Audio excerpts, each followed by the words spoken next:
Bien, Bea, muchas gracias. Queda hecha la invitación para sumarse entonces. 9 de la mañana, 25 minutos, abrimos la segunda entrevista y recibimos a Karen Sass, directora nacional de discapacidad del MIDES. Se está trabajando en un baremo único de discapacidad y para conocer esta iniciativa y su alcance es que la recibimos esta mañana. Karen, bienvenida. Muchas gracias por la invitación. Bueno, comencemos por contar qué es un baremo y cuál es el objetivo de estandarizar, digamos, una tabla de discapacidades. Bueno, en realidad el baremo significa instrumento de medición.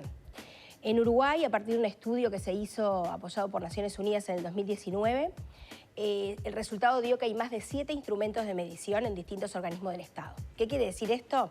Que las personas con discapacidad y sus familias tienen que transitar por distintos organismos del Estado para acceder a una prestación o el ejercicio de un derecho y todos tienen valoraciones distintas de la discapacidad. Entonces eso extiende los tiempos de espera, las demoras, los procesos, con lo que eso conlleva. Si tomamos en cuenta los datos del último censo, el 15,8% de la población de Uruguay tiene algún tipo de limitación. Si eso multiplicamos por 2 o 3 personas del núcleo familiar y todo lo que conlleva acceder a una prestación o a un derecho, esto significa mucho, es una carga muy importante en la vida de las familias. Nosotros hace 3 años, junto con el Ministerio de Salud Pública, el Banco de Previsión Social, la Comisión Nacional Honoraria de la Discapacidad en su representación de la sociedad civil, con el apoyo fundamental de las Naciones Unidas, que contrató un consultor experto en la materia, venimos trabajando en la elaboración de un instrumento de medición de discapacidad que, como yo digo, tiene un doble componente. Por un lado, la creación de un instrumento a medida de la realidad uruguaya, con la normativa, a la luz de la normativa nacional e internacional, pero también que sea único. Por eso es que llevó su tiempo, fue elaborado por expertos y hoy nos encontramos con que el instrumento de mayores de 18 años está pronto y el de menores de 18 le faltan los últimos testeos para la aprobación final.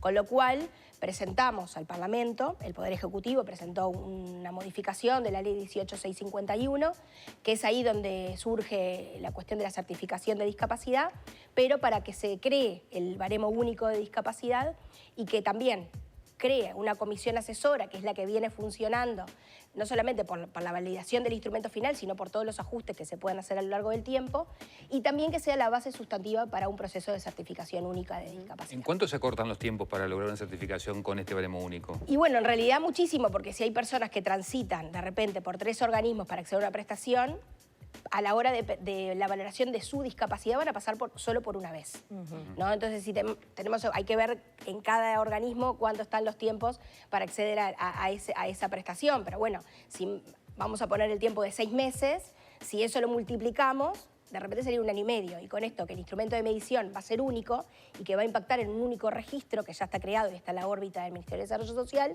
eso va a, de alguna manera, restar casi 1 año de tiempo, ¿no? Esto no se traduce en una pérdida de prestaciones para los usuarios, ¿no? No, en realidad el proyecto de ley lo dice expresamente que esto es a partir de la aplicación de la ley. No tiene que ver con los derechos adquiridos en cualquiera de los casos.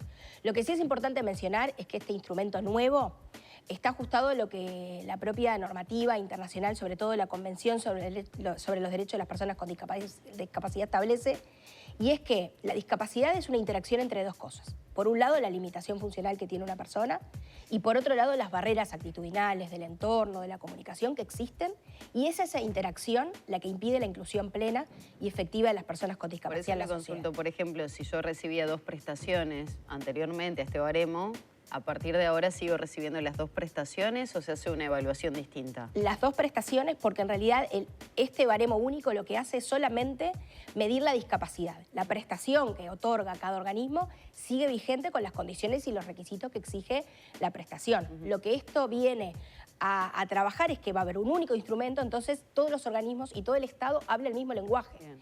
Y eso es sumamente importante. Les voy a poner un ejemplo. Hoy se está pensando en lo que es una tarjeta iberoamericana de la discapacidad para algunos derechos relacionados a los países de Iberoamérica en el marco de un programa que Uruguay es parte. El resto de los países, la mayoría tiene su certificación o su valoración única. En Uruguay, si nosotros tuviésemos que hacer esa tarjeta, te voy a decir, bueno, ¿y qué tomamos? ¿Las personas que tienen pensión por el Banco de Previsión Social o están en el registro del MIDES o reciben un apoyo del Ministerio de Salud Pública? Esto viene a unificar los criterios. Entonces, va a permitir que cualquier prestación, sea la que está o futuras, que ojalá sean muchas, se aplique este mismo lenguaje. Y lo que tiene también importante este instrumento es que va a impactar en un registro. Y una de las dificultades que tenemos en discapacidad es la falta de datos, la información concreta de las personas con discapacidad. Y esto nos va a permitir hacer mejores políticas públicas. Porque yo lo que les decía del instrumento de medición, que también lo que viene a traer son dos cosas fundamentales. Uno es que el protagonista de esa valoración tiene que ser la persona con discapacidad. Claro. Eso muchas veces mide entonces el baremo? ¿Qué categorías tiene? ¿Qué aspectos de la persona evalúa, teniendo en cuenta que esto que tú decías que son dos aspectos, ¿no? Lo funcional de la persona, pero también las barreras externas para... Este instrumento trae, en realidad, se basa en la clasificación de funcionamiento de la Organización Mundial de la Salud, que tiene que ver como las funciones de una persona relacionada con algunas actividades vinculadas a las actividades de la vida diaria, esa combinación y vinculada al medio del cual la persona vive, eso es lo que de alguna manera se va a impactar en ese instrumento de valoración. Que eso no pasa en la mayoría de los instrumentos que tenemos hoy, que están la mayoría asociadas a una perspectiva médica, que no es la que hoy debería estar vigente en nuestro país, y esto viene a cambiar sustantivamente, porque también va a ser muy importante, y el instrumento lo trae, que no es lo mismo que una persona que tiene un apoyo técnico que le permite hacer su vida completamente independiente, que no la tiene.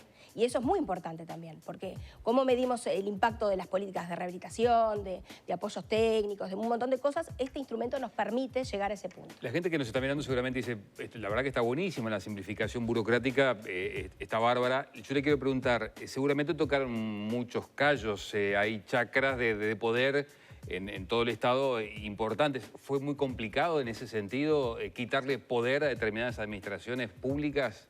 Yo creo que lo más importante es entender que los organismos, sobre todo los más involucrados, pero también los que no estuvieron en el grupo de trabajo, y esto tiene un impacto, entender que esto es una necesidad. Si bien es un proceso difícil, hay que hacerlo. Porque en realidad esto facilita mucho la vida de la gente y era un reclamo, una reivindicación histórica de los colectivos de personas con discapacidad. Entonces era algo que no se podía postergar más tiempo y que había que hacerlo.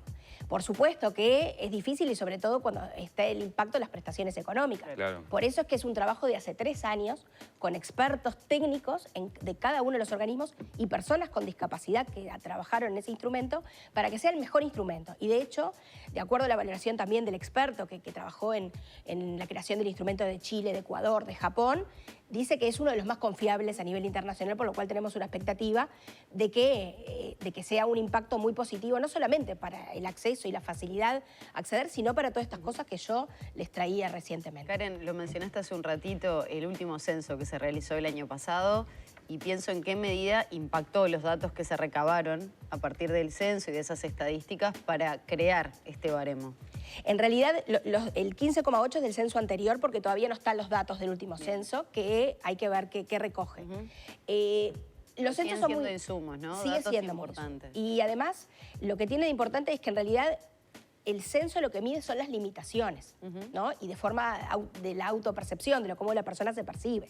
Este instrumento sí lo que hace es valorar la discapacidad de la persona y por eso el necesario complemento de poder ver la limitación en la persona y cómo eso de alguna manera interacciona con su medio y cómo se mueve, porque las situaciones son bien distintas, ¿no? No es lo mismo una persona en situación de pobreza en una situación de discapacidad que una persona que de repente está en otra situación y que ahí su discapacidad cambia, ¿no? Y eso es importante tener en cuenta porque es hacia donde nosotros vamos. El modelo social de la discapacidad es algo que Uruguay ratificó en la Convención y que tenemos que ir desde ese lugar. Y de las dificultades mayores que tenemos muchas veces son esas barreras actitudinales, ¿no? Esos prejuicios asociados a la discapacidad que están muy instalados en todas las áreas, no solamente en lo que tiene que ver con cambiar algo tan importante como un instrumento instrumento de valoración, sino que en general en todas las políticas, ¿no? ¿Y cómo se espera que este baremo influya positivamente en el cumplimiento de la ley de discapacidad, que asegura cupos laborales y que sabemos que no se cumplan, cómo mejora o influye positivamente en el acceso a la educación, que también sabemos que es uno de los principales reclamos, por ejemplo, que llegan a la Institución Nacional de Derechos Humanos? Bueno, el primer impacto que va a tener es que el registro, una de las cosas que también dice la ley, es que se va a tener que sumar toda la información que tiene Salud Pública y Banco de Previsión Social con respecto a las personas con discapacidad. Hoy el registro está en la órbita del Ministerio de Desarrollo Social, el registro vinculado a las cuotas laborales, y son alrededor de 10.000 personas. Eso se va a englosar sustantivamente con esta información. Entonces vamos a tener más información de cómo llegar a las personas y también pensar cómo venimos trabajando. Nosotros tenemos un equipo de empleo en la Dirección de Discapacidad con operadores laborales, pero con cuestiones de formación y demás, que nos va a permitir llegar a más gente que hoy no llegamos. Yo creo que eso va a ser importante. En el tema de educación, sin duda, hay mucho para trabajar. Nosotros venimos haciendo una experiencia piloto con ANEP y también con la Dirección de Cuidados del MIDES, vinculado a una figura nueva que se incorpora al sistema, que es el facilitador de autonomía, que es una figura vinculada a los cuidados de aquellos niños y adolescentes con discapacidad que requieren cuidados, y junto con el apoyo pedagógico de ANEP eso va a complementar, pero se vienen haciendo otras cuestiones desde la formación, de intercambio de buenas prácticas. Pero yo vuelvo siempre al mismo tema que para mí es muy importante y tiene que ver con lo actitudinal. A veces catalogamos a las personas porque, bueno, tienen un diagnóstico ¿no? Y eso nos pasa en todas las áreas. Y eso tenemos que empezar a modificar. La discapacidad no es un diagnóstico, las personas no son un diagnóstico, ¿tá? Y eso es bien importante, transitar ese cambio. El instrumento de medición lo hace, pero va a tener que ir acompañado del apoyo de todos los colectivos, no solamente de discapacidad, sino de los colectivos técnicos, de la salud, del mundo jurídico, que esto también tiene un impacto en cuestiones jurídicas y, bueno, muchas otras cosas más, que decir, bueno, tenemos que cambiar y tenemos que transitar ese cambio. Para eso, por supuesto que los procesos no son fáciles. Esta ley también obliga de alguna forma a los organismos que una vez la ley esté promulgada y publicada, de que cada organismo va a tener que revisar su normativa interna, ¿no? Y ver qué cosas tienen que ver con la discapacidad, qué cosas no, y cómo ajustan su normativa para poder cumplir con Karen, y pensando en la herramienta, ¿cómo se va a aplicar? ¿Cómo va a acceder la persona a esa herramienta? ¿Va a tener que ir a una ventanilla única? ¿Lo va a hacer a través del MIDES, que es quien va a gestionar de alguna manera toda la información? ¿Cómo se va a realizar? En realidad las personas van a poder ir a cualquiera de las 3 organismos que están involucrados en esto, como hoy, Salud Pública, Banco de Previsión Social y MIDES. En principio son los valoradores que van a estar capacitados, y todas las valoraciones van a impactar al mismo registro. Eso es un desarrollo informático que nosotros ya lo venimos instrumentando. Claro, ¿no es que tengo que ir al ministerio, después al MIDES a pedir la prestación, el BPS que me tiene que dar certificado? No. No, vos vas a ir a alguno de los organismos por la razón que sea, por lo que vos quieras solicitar, digamos. Vamos a suponer que es por un acceso a alguna de las cuotas que tiene que ver con el mundo laboral, y vas a transitar y va a impactar en un registro. ¿Y eso va a haber técnicos especialistas? Sí. ¿O va a tener que ser, por ejemplo, a través de un prestador de salud que tiene que certificar de alguna manera eso? No, en realidad hay equipos técnicos que son de todas las áreas, psicólogos, trabajadores sociales, hay algunos médicos y demás, que hoy ya son los que están valorando, pero van a cambiar sus instrumentos de medición, y son los que van a instrumentar el instrumento en sí mismo con una entrevista a la persona ajustado al nuevo instrumento. Eso va a impactar en el registro. ¿Y eso va a ser para las personas que ya tienen algún tipo de discapacidad certificada? ¿Van a tener que hacer ese proceso de nuevo? ¿O es para las personas que quieren empezar a acceder a determinadas prestaciones, por ejemplo? En realidad es importante decir que en realidad en Uruguay no hay certificación de discapacidad. En Uruguay se valora la discapacidad de acuerdo a instrumentos que los organismos tienen, pero no hay una certificación. Hoy, en realidad, las personas van a transitar, como hacen hoy, por sus organismos, por el acceso que quieren, y eso va a impactar en un registro, ¿tá? Y eso después, el día de mañana, vamos a suponer que quieren acceder a un pase libre departamental en Florida.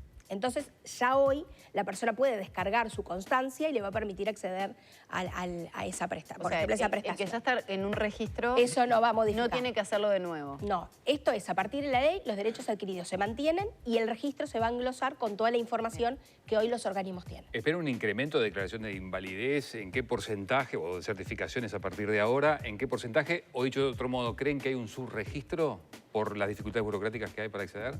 En realidad, depende para cuál de las prestaciones la persona quiera ir. En realidad, la que tiene mayor, digamos, mayores situaciones que solicitan son las pensiones por invalidez. Yo no creo que haya un mayor impacto. Yo creo que eso va a seguir igual, solamente que va a facilitar el acceso, que es lo que nosotros queremos y que en realidad va a mirar la discapacidad desde otro lugar. Yo en esto soy como enfática, porque va a tener que hasta modificar cuestiones de nomenclatura vinculadas a la discapacidad, porque la persona con discapacidad no es un inválido, no es un minusválido, no es un enfermo y no es un pobrecito, como muchas veces lo tomamos, y para mí estas instancias también son importantes para reafirmar eso. Son personas con discapacidad, que también tienen sus derechos y sus obligaciones, pero por supuesto muchas de las áreas de la vida precisan apoyos y además por el sobrecosto que muchas veces genera la discapacidad, también el derecho a recibir ciertas prestaciones. Karen, ya te tenemos que despedir, pero te quiero preguntar, ¿ya están los facilitadores en funcionamiento en los centros educativos? Se está terminando de afinar la cuestión de los centros educativos con la lista que proporciona NEP y próximamente ya van a empezar a trabajar, pero ya están seleccionados. O sea, esos estudiantes que son pasibles de tener un facilitador todavía no están trabajando con ellos. Se está terminando el último macheo entre los centros, los facilitadores y los estudiantes que van a recibir la prestación. Muchas gracias. Gracias a ustedes.